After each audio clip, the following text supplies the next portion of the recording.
이용빈 민주당 의원 오셨습니다. 안녕하십니까? 네, 반갑습니다. 네, 오랜만에 뵙습니다. 네, 자주 오기로 했는데 네. 이렇게 오래간만에 뵙게 되네요. 의원님이 바쁘셔가지고 네, 저희가 그렇습니다. 잘 못 뵙습니다. 네, 요즘에는 뭐 지역 활동하시느라 또 의정 활동하시느라 바쁘실 것 같아요. 그렇습니다.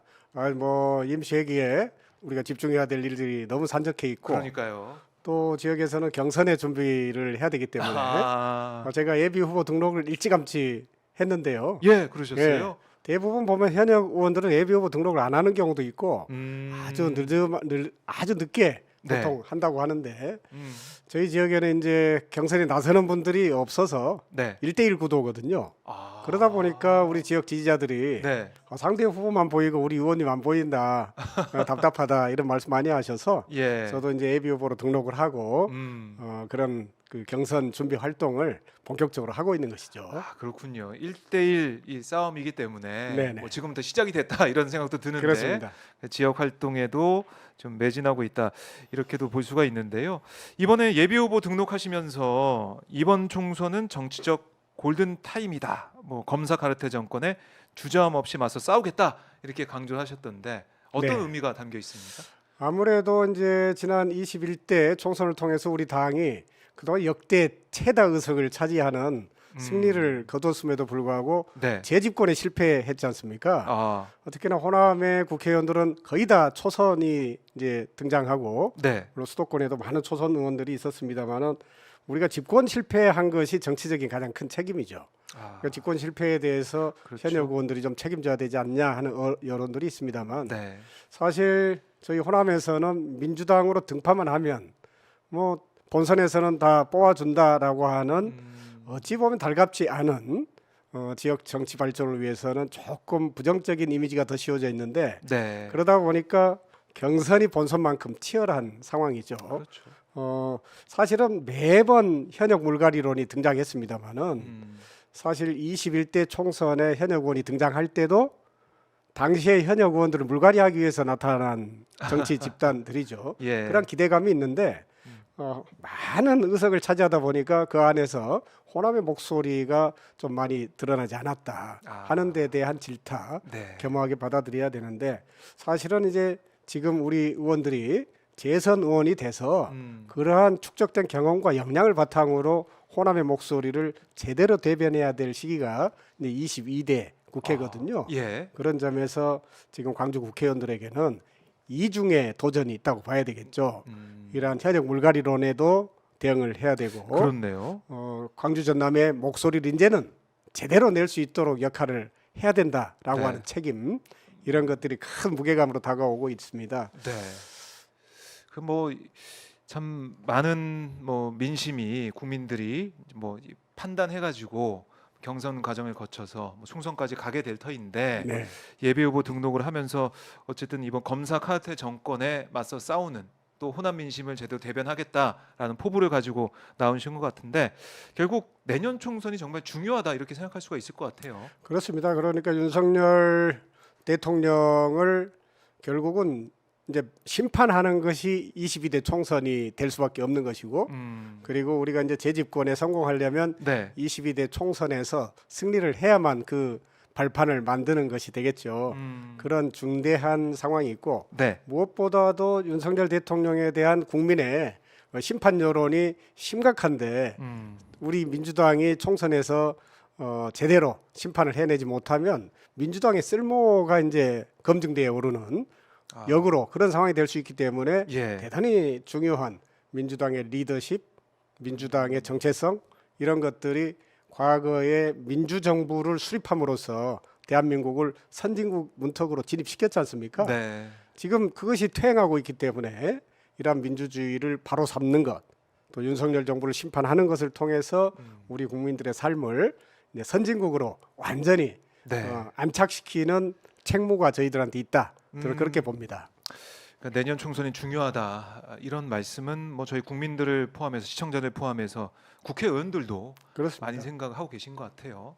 내년 총선을 준비하는 특히 이제 야권에 준비하는 과정을 많은 분들이 보고 계신데 사실 이제 호남 지역은 민주당 입장에서는 뭐 어떻게 보면 핵심 지역이고 그렇죠.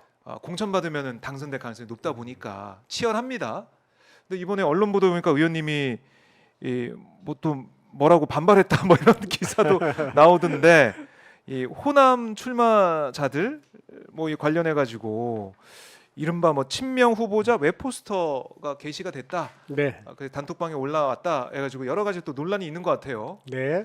어떻게 보고 계십니까? 제가 이제 이 부분에 대해서 네. 사실은 좀 놀라웠던 거는 아, 예컨대 저는 이제 더민주 혁신회의나 당내 소장 어떤 혁신 그룹에 다 속해 있거든요. 예. 제가 현역 의원이라는 거 말고는 민주당 내에서 가장 혁신적인 정치 그룹이라고 저도 생각을 하고 있는데 지금의 이제 선거 경선에 진입하면서 마치 공천권자인 당 대표가 이분들한테 힘을 실어주기 위해서 뭐 이재명 당 대표 특보를 임명했다든지 네. 뭐 이런 식으로 경선에 있어서의 여론을 호도할 수 있는 그런 방식으로 지금 선거운동이 벌어지고 있는 것 같아서 사실 민주당의 텃밭이 호남이다 이런 표현도 저희들 굉장히 자긍심이 아니라 오히려 네. 텃밭이라는 것은 집 안에 있는 조그마한 밭을 의미하잖아요. 그렇죠. 그렇죠.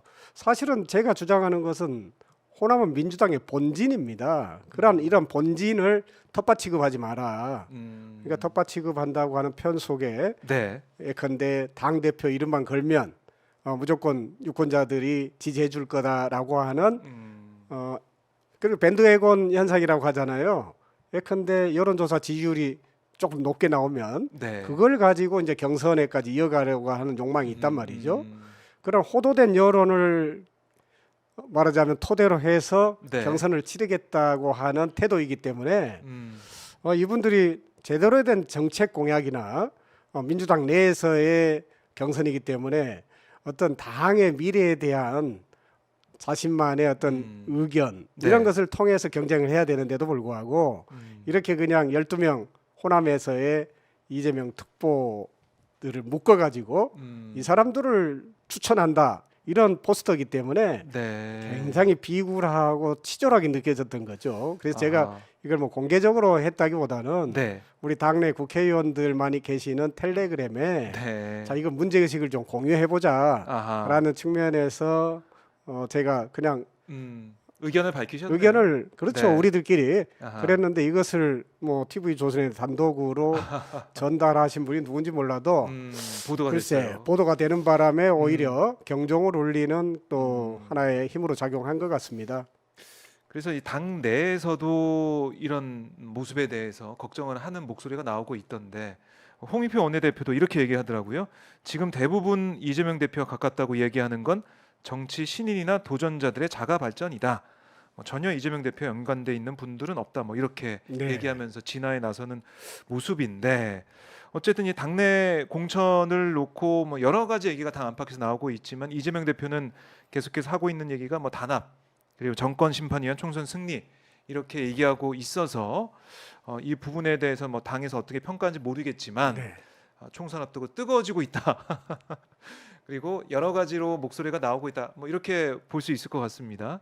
그렇습니다. 아마 뭐 이 경선 과정에서 평가가 있을 테니까요. 당원들의 또 국민들의 평가가 있을 테니까 어떻게 작용할지 모르겠지만 현재는 이런 이재명 대표와의 친소 관계만을 내세우는 이런 부분들은 좀 문제가 있다. 문제 있죠. 이런 지적은 나오는 것 같아요. 네, 이런 식으로 여론이 호도돼서는 곤란하다. 그리고 이제 무엇보다도 이것이 우리 민주당의 정체성을 흐리는 것이죠. 왜냐하면은 과거에 박근혜 당시 네. 그때 자유한국당인가요, 새누리당인가요? 새누리당, 어쨌든 뭐 예. 네, 친박, 뭐 찐박 친박연대, 이런 뭐, 예. 참 심각한 문제가 있었지 않습니까? 이것을 우리 당이 굉장히 이걸 지적하고 문제 삼았었는데 뭐 진박 간별사 뭐 이런 그렇죠. 얘기가 있었죠. 우리 당 안에서 이러한 것이 자가 발전이 되고 있다는 것 자체가 문제다. 그런 점을 지적한 것입니다.